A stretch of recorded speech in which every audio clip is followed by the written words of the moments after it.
ராசி சக்கரத்தில் ஏழாவதாக இருக்கக்கூடிய ராசி தான் நம்மளுடைய துலா ராசி. துலா ராசி அப்படின்னாவே இந்த தராசு எல்லாத்துக்கும் ஞாபகம் வரும். ஏன்னா நடுநிலையோடு அணுகக்கூடிய ஒரு நபர்கள் இந்த துலா ராசி என்பர்கள். நியாயவாதிங்க, நியாயத்துக்காக போராடக்கூடியவங்க, ஒவ்வொரு இடத்துலையுமே நியாயமான தீர்ப்பு இல்லை அப்படின்னா அதே இடத்துல வாதிடக்கூடியவங்களாக இந்த துலா ராசி என்பர்கள் இருப்பாங்க. நியாயமாக இருந்தால் தான் அந்த இடத்துல நிற்பாங்க.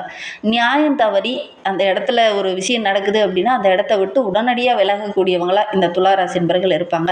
சமுதாய தொண்டு செய்கிறது உங்களுக்கு ரொம்ப பிடிக்கும். சமுதாயத்தில் ஏதாவது தீங்கு நடக்குது, ஒரு பிரச்சனை நடக்குது அப்படின்னா உடனடியாக தட்டி கேட்கக்கூடிய ஒரு நபர்கள் தான் நம்மளுடைய துளாராசி என்பர்கள் அப்படின்னே சொல்லலாம்.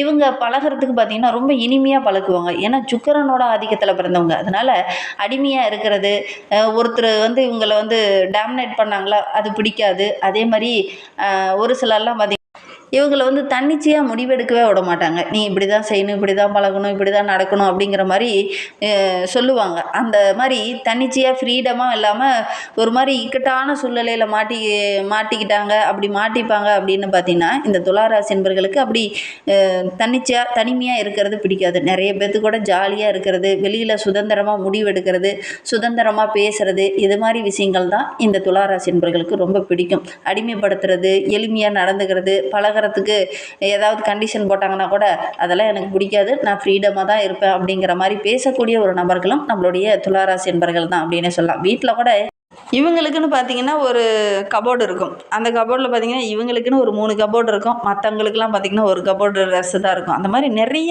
ஆடை ஆபரணங்கள் வாங்குறது இவங்களுக்கு ரொம்ப பிடிக்கும். நீட்டாக இருக்கணும், பர்ஃபெக்டாக இருக்கணும் அப்படின்னு எதிர்பார்ப்பாங்க.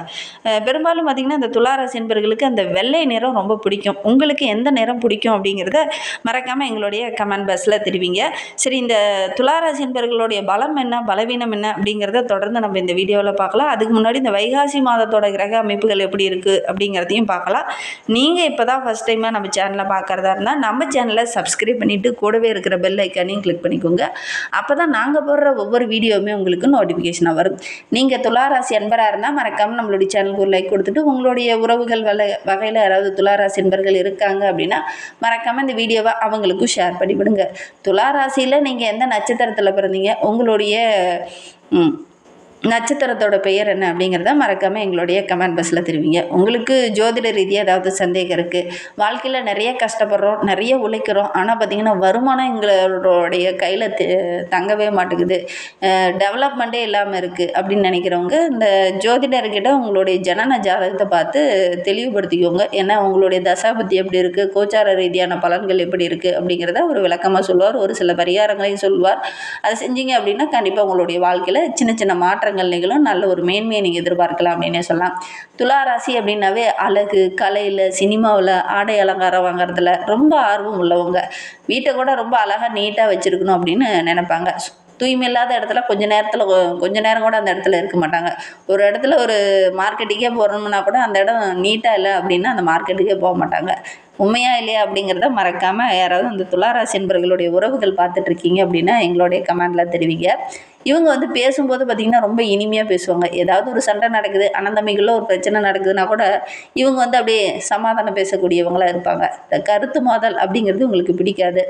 2 தரப்பில் இருக்கக்கூடிய அந்த நியாயத்தை கேட்டு சமரசம் செய்யக்கூடியவங்களாக இந்த துளாராசி என்பர்கள் இருப்பாங்க. அதனால தான் இவங்களை பார்த்திங்கன்னா நல்ல புத்திசாலிங்க, ரொம்ப திறமைசாலி, ஒரு வேலையை பர்ஃபெக்டான நேரத்தில் முடிக்கக்கூடியவங்க அப்படின்லாம் இவங்க பெயர் எடுத்திருப்பாங்க அப்படின்னே சொல்லலாம். இந்த ராசிக்காரங்க எப்பவுமே இந்த பர்ஃபெக்ஷன் அப்படிங்கிறது கரெக்டான நேரத்தில் கரெக்டாக சிந்திக்கக்கூடியவங்களாக இருப்பாங்க. பெரும்பாலும் இவங்களுக்கு நீட்டாக இருக்கணும், அழகாக ஒரு சொகுசு கார் வாங்கணும், நல்ல ஆடை ஆபரணங்கள் வாங்கணும், வசதியான வாழ்க்கை வாழணும், பணத்தோட அருமை தெரிந்தவங்க அப்படின்லாம் இந்த துளாராசி என்பர்களை சொல்லலாம். தன்னுடைய தேவைக்கு என்னமோ அதை செலவு செய்யணும் அப்படின்னு நினைப்பாங்க. சிக்கனம் இல்லாமல் எந்த ஒரு விஷயத்துலையும் செலவு செய்ய மாட்டாங்க. முடிவு எடுக்கிறது மட்டும் கொஞ்சம் தாமதமாகும். இது கரெக்டாக இருக்கா அப்படின்னு பல முறை யோசித்து தான் முடிவு எடுக்கக்கூடியவங்களா இந்த துளாராசி என்பர்கள் இருப்பாங்க அப்படின்னே சொல்லலாம். அமைதியாக தான் இருப்பாங்க. மற்றவங்களுக்கு ஒரு கருத்து சொல்லும் போதும் பார்த்திங்கன்னா இவங்க டக்குன்னு கருத்து சொல்லக்கூடியவங்களா இந்த துளாராசி என்பர்கள் இருப்பாங்க அப்படின்னு சொல்லலாம். சில நேரம் பார்த்திங்கன்னா அதிகமாக சோம்பல் உள்ளவங்களா ஒரு சில துளாராசி என்பர்கள் இருப்பாங்க. அவங்களுடைய ஜனன ஜாதகத்தில் தசாபுத்தி எப்படி இருக்கோ அதற்கு தகுந்தாற் போல் கொஞ்சம் மாறுபடும் அப்படின்னு சொல்லலாம். சரி, இவங்களுக்கு வருகின்ற நாட்கள் எப்படி இருக்குது, வருகின்ற நாட்களுடைய கிரக அமைப்புகள் எப்படி இருக்குது அப்படிங்கிறத தொடர்ந்து இந்த வீடியோவில் பார்க்கலாம் வாங்க. நம்மளுடைய துலா ராசி என்பர்களுக்கு இந்த வைகாசி மாத கிரக நிலையை வைத்து ஆராய்ந்து பார்க்கும்போது ஒவ்வொரு மாதமுமே ஒரு குறிப்பிட்ட கால இடைவெளியில் ஒரு ராசியிலிருந்து இன்னொரு ராசிக்கு சூரியன் பயிற்சி ஆகிறது வழக்கம். அந்த வகையில் பார்க்கும்போது நம்மளுடைய துலா ராசி என்பர்களுக்கு இந்த காலகட்டம் எப்படி இருக்குது அப்படிங்கிறத பார்க்கலாம். ரிஷப ராசியில் சூரியன் பிரவேசிக்கக்கூடிய காலகட்டம் தான் இந்த வைகாசி மாதம். இந்த வைகாசி மாதம் அப்படிங்கிறது நம்மளுடைய துலா ராசி என்பர்களுக்கு மிகப்பெரிய தாக்கத்தை ஏற்படுத்தக்கூடிய மாதமாக அமைந்திருக்கு அப்படின்னு சொல்லலாம். ஏன் அப்படின்னு பார்த்தீங்கன்னா, தொழிலில் சின்ன சின்ன மாற்றங்கள் ஏற்படும். வியாபாரத்தில் ஒரு சில இடைஞ்சல்கள் வரும். அதே மாதிரி ஒரு சிலர் பார்த்திங்கன்னா வீடு மாற்றம் செய்வீங்க. ஒரு சிலர் பார்த்திங்கன்னா தொழிலில் சின்ன சின்ன மாற்றங்கள் செய்கிறதுக்கான ஒரு சூழ்நிலை இந்த காலகட்டத்தில் இந்த துளாராசி என்பர்களுக்கு ஏற்படும் அப்படின்னே சொல்லலாம். ஒரு சிலர்லாம் பார்த்திங்கன்னா தொழிலையே மாற்றத்துக்கான ஒரு சூழ்நிலையும் இந்த காலகட்டத்தில் இருக்குது. உங்களுடைய தசாபத்தி கரெக்டாக இருந்தது அப்படின்னா ஓரளவுக்கு சாதகமான பலன் கிடைக்கும். இல்லை அப்படின்னா நிச்சயமாக இந்த காலகட்டத்தில் உத்தியோகத்தில் படிப்பில் சின்ன சின்ன மாற்றங்கள் ஏற்படும் அப்படின்னே சொல்லலாம். இது சாதகமான மாற்றமாக பாதகமான மாற்றமா அப்படின்னு நீங்கள் கேட்கலாம். கண்டிப்பாக உங்களுடைய முன்னேற்றத்துக்கான மாற்றம் தான் அப்படின்னே சொல்லலாம்.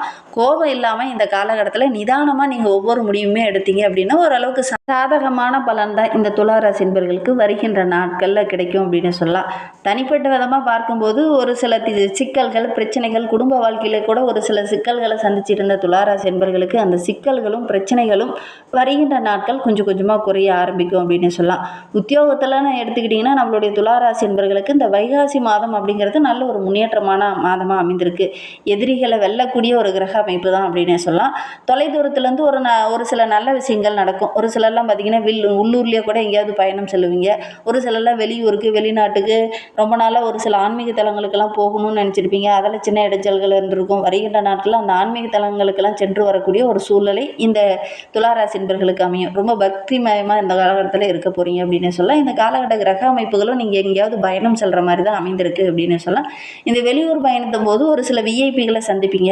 அவங்க மூலிமா உங்களுடைய தொழிலில் வியாபாரத்தில் சின்ன சின்ன மாற்றங்களை செய்வீங்க. அதன் மூலிமா நல்ல ஒரு மேன்மையை நீங்கள் எதிர்பார்க்கலாம் அப்படின்னு சொல்லலாம்.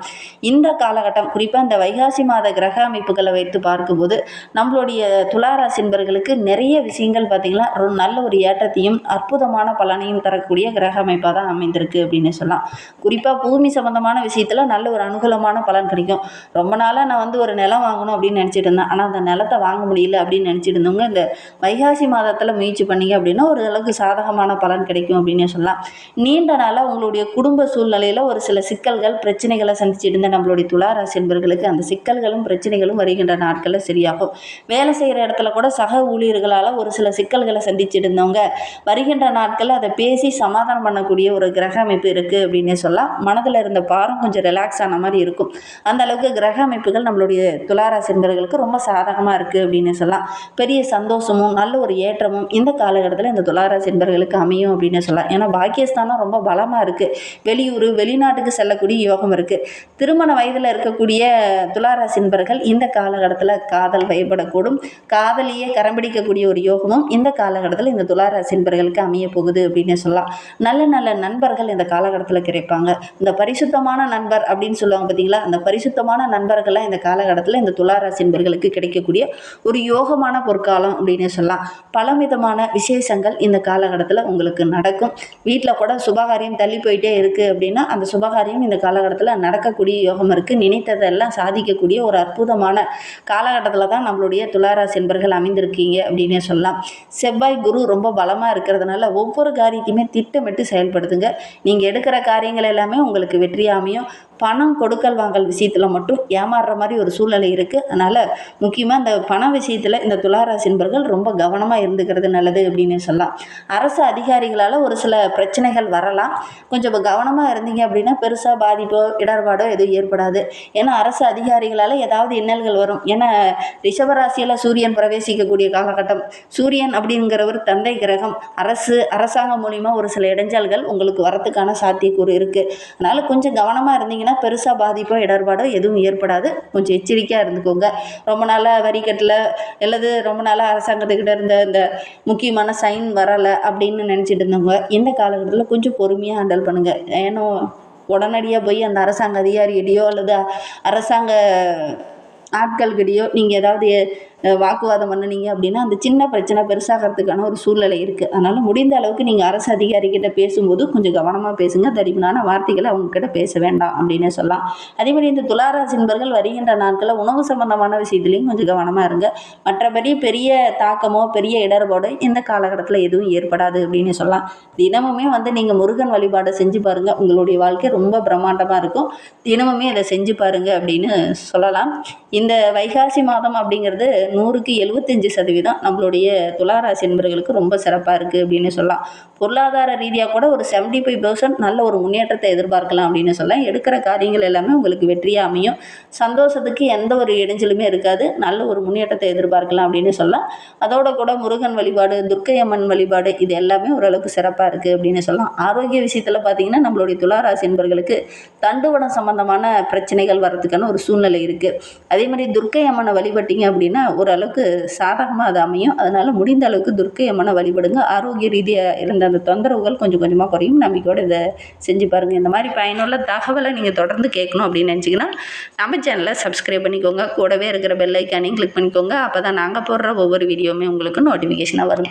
நீங்கள் துளாராசி என்பராக இருந்தால் மறக்காமல் நம்மளுடைய சேனலுக்கு ஒரு லைக் கொடுத்துட்டு உங்களுடைய உறவுகள் வகையில் நண்பர்கள் வகையில் யாராவது துளாராசி என்பர்கள் இருக்காங்க அப்படின்னா மறக்காமல் இந்த வீடியோவை அவங்களுக்கும் ஷேர் பண்ணி விடுங்க.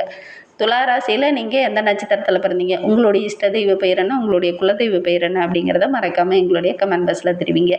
உங்களுக்கு ஜோதிட ரீதியாக ஏதாவது சந்தேகம் இருக்குது, ஜோதிடர்கிட்ட ஏதாவது ஆலோசனை வேணும் அப்படின்னா டிஸ்கிரிப்ஷனில் நம்பர் கொடுத்துருக்கோம். அந்த நம்பருக்கு காண்டாக்ட் பண்ணுங்கள்.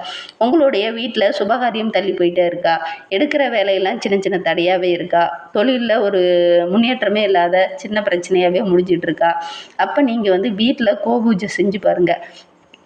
கோபூஜை அப்படிங்கிறது நம்மளுடைய முன்னோர்களால் ஆண்டாண்டு காலமாக செய்யக்கூடிய ஒரு நல்ல விஷயம். அதை நீங்கள் செஞ்சு பாருங்கள்.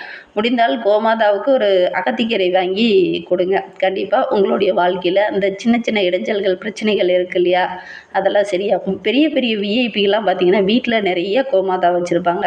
அப்படி நிறைய மகாலட்சுமியோட அருள் பரிபூர்ணமாக கிடைக்கணும் அப்படின்னா வீட்டில் கோபூஜை செய்யுங்க. கண்டிப்பாக நல்ல மாற்றத்தை நீங்கள் எதிர்பார்க்கலாம். நம்பிக்கையோடு இதை செஞ்சு பார்த்துட்டு அதுக்கப்புறம் நீங்கள் சொல்லுங்கள் நல்ல மாற்றம்